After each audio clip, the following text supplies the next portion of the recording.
Hi and welcome. I'm John and this is Unique Wargaming Terrain. Guys, welcome back. For everyone that's new, this is a Let's Build video. What are Let's Build videos and what are they about? Well, basically take a model kit and I'll show you guys how to build it. If there's any areas of concern on the sprue, as in things are numbered wrong on the sprue to the other instructions, I'll let you guys know. Any parts of the sprue that you need to be very careful with snipping off, again, this is let you know. If you suffer with dyslexia or just suffer with instructions in general, this is a visual aid to help you. If you're interested in new models or models from particular armies, or you have an army and you want to add certain models to it, and you're not confident in building them, are they difficult, or, what's the story? This is a visual aid to help you. So guys, for all my regulars here, thank you very much. I feel the love. See you in a second.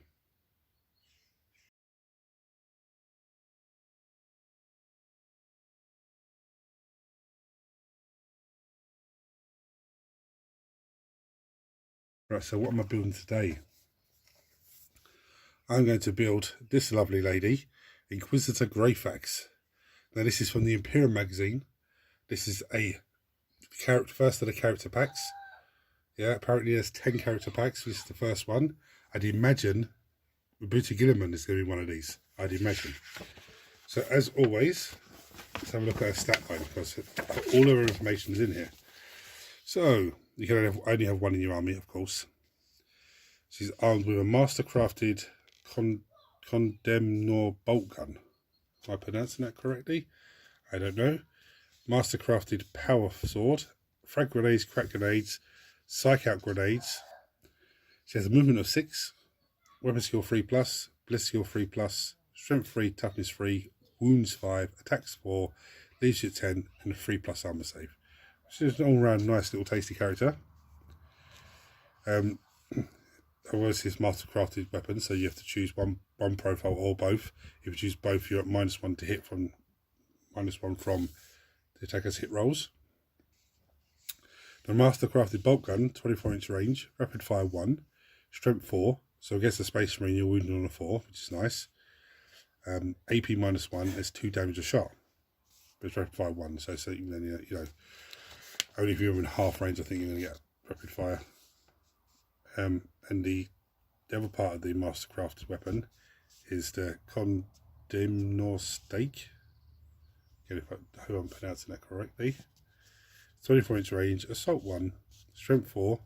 So again, you're wounding the Space Marine on a 4+. -1 AP and it's 2 damage apiece.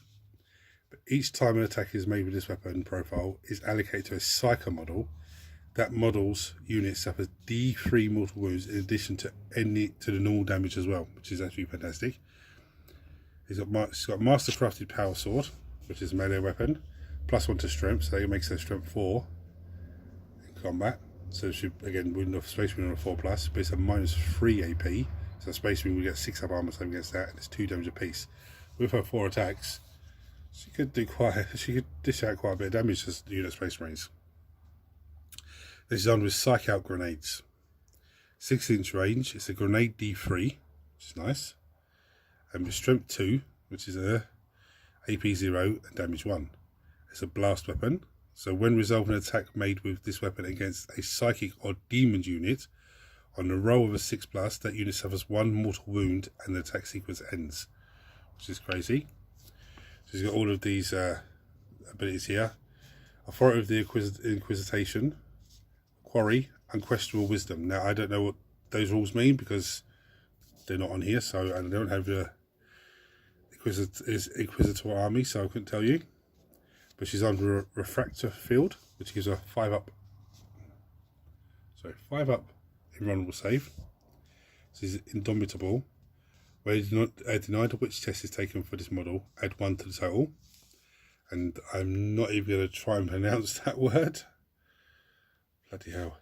Each time you select a target with a ranged weapon this model is making an attack with, you can ignore the look at sir rule if you select a psychic character or demon character unit, which is pretty tasty. She can attempt to manifest 1 psychic power in your psychic phase and attempt to deny 2 psychic powers in your opponent's phase. It knows smite and scourging. The rules for scourging are down here. So Scourging is a warp charge value of 6. If manifested, select one enemy unit within 12 inches of this psyker. Until the start of your next psychic phase, subtract 1 from the attacker's the attack characteristic of models in that enemy unit to a minimum of 1.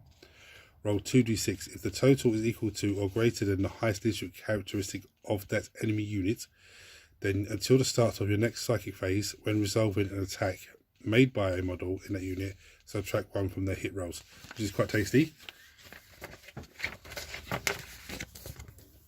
So, tools needed as usual. Mold line scraper. Now you can use a hobby knife or some sort of surgical blade or something. If you're using a bladed tool, be careful because it is bladed and you can cut yourself. If there's anyone in the house that, let them know you're using a blade so they don't scare you by accident. Clippers, the most useful part of our kit. Now it's a plastic kit, it's a plastic glue. I also have my old reliable, which is sanding sponge and sanding block. That was a bit mangled up, but so it's that one. Well, sanding sponge, there's the other one. Sanding sponge or sanding block. Now they're both sponge with sandpaper either side. It's handy for getting into little nooks and crews and everything else. This is handy for bigger pieces. You'll find these in a hardware shop, near the sandpaper or the wallpaper, somewhere in that area. So for everyone that's new, what we do now is we have a look at the sprue and we ascertain what we can see. So then it makes life easier for ourselves when it comes to building the model. So there's a body piece. There's the body. There's the back of the cloak, which I presume that would go into that. There's the initial gun arm, focus in. There's the crossbow part of it. There's a hand. I think that's her head. Yeah, that's her head. There's the top of her hat. There's a other sword arm, or a sword with an other arm, I think. 2 legs, a shoulder pad, the backpack, and some pipes on the backpack. Pretty straightforward. So I'm going to finish getting set up, and then I'm going to come back to you with the first pieces. So the first piece we need is number 1, which is this cloak part, and number 2, which is the one with the sword on it. So I'm going to snip them off, clean them down, I'll show you how they go together. Right, this is a very difficult bit to put together. So what I'm going to do, I'm going to take the next piece off, which is number 3, which is a chest piece. I'm going to snip that off, and I'm going to clean it down and see if I can dry fit it together to see how that connects to the body and where the gap for the sword to go is. So I'm going to come back to you in a minute, guys. Okay, so the instructions are a bit weird. Let me show you what they say to do. The instructions say it goes on like that, which is very weird. And it looks like that. It's very weird. I couldn't figure out which way it goes. But as soon as I took the chest piece off, this piece will just slide into place. So this piece is very weird.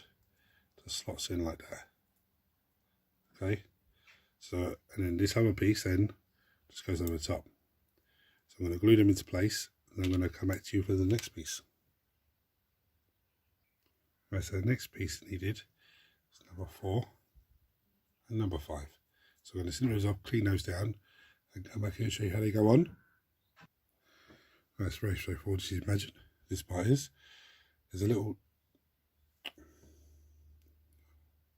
bit on the top of the leg there.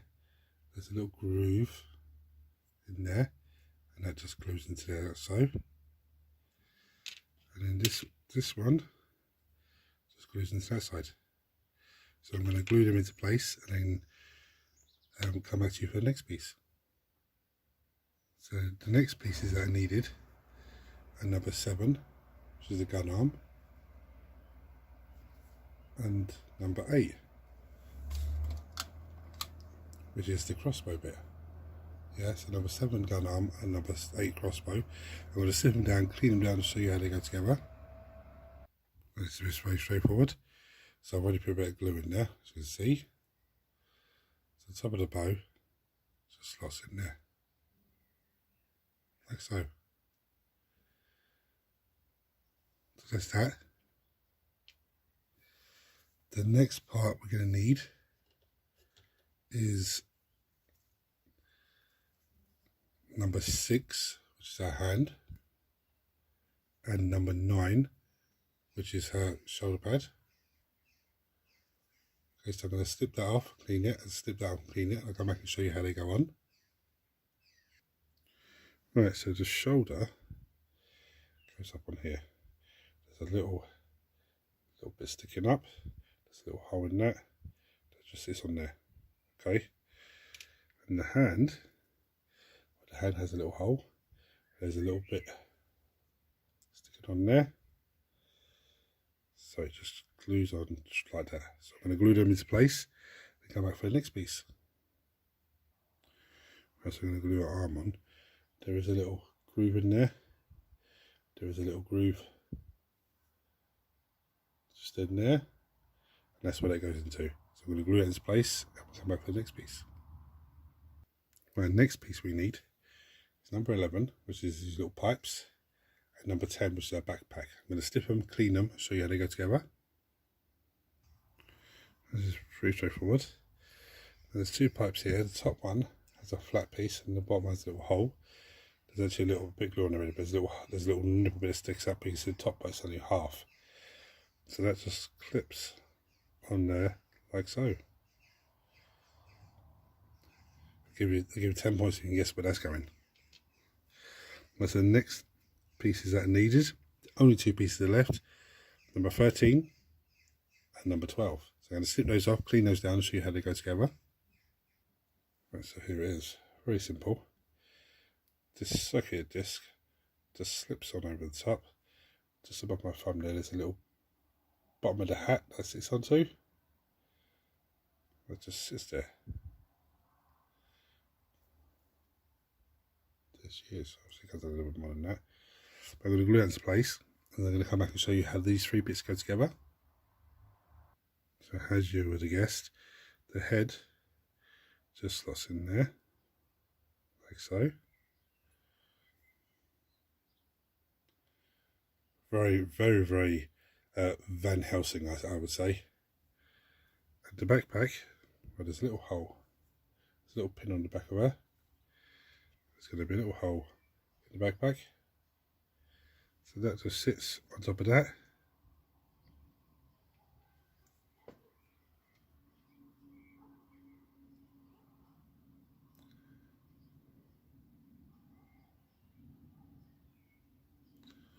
Like so. And it's time to get some glue on her feet, which is very difficult because she's only got little high heels on.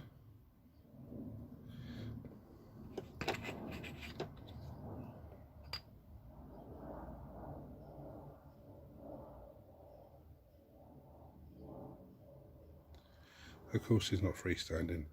Because she's not freestanding, there is I'll find something to prop her up with, which will probably be contrast paint.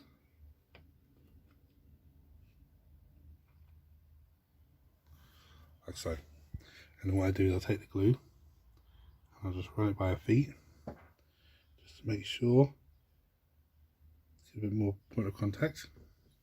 And there we go, guys. Very, very easy. I'd give this a difficulty rating of probably